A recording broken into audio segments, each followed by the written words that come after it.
চাপড়া ব্লকের মোট 112 জন টিবি আক্রান্ত রোগী রয়েছে। আর সেই সকল টিবি আক্রান্ত রোগীদের পরিবারের পাশে দাঁড়ালেন চাপড়া থানার ভারপ্রাপ্ত আধিকারিক অনিন্দ মুখার্জি।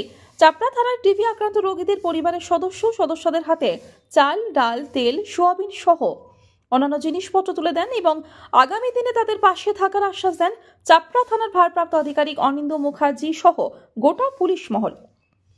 চিকিৎসকদের পরামর্শ মেনে টিবি আক্রান্ত রোগীদের পরিবারকে সুস্থ ও স্বাভাবিক পরিবেশ করে তুলতে হবে, এমনটাই বার্তা দেওয়া হয়।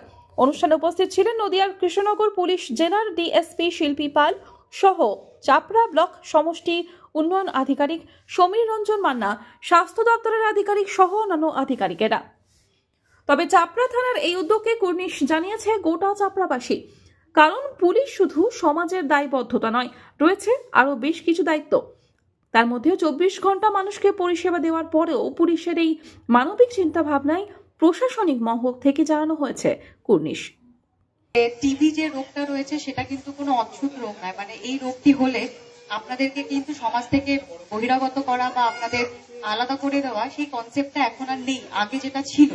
এখন টিবি কিন্তু সম্পূর্ণভাবে নিরাময় করা সম্ভব হয়েছে। টার্কুলোসিস পেশেন্ট তাদের জন্য আজকের এই দিনটি আকাঙ্ক্ষিত ছিল এবং সবাইকে নদিয়া জেলার স্বাস্থ্য দপ্তরের তরফ থেকে এটা খুব একটা।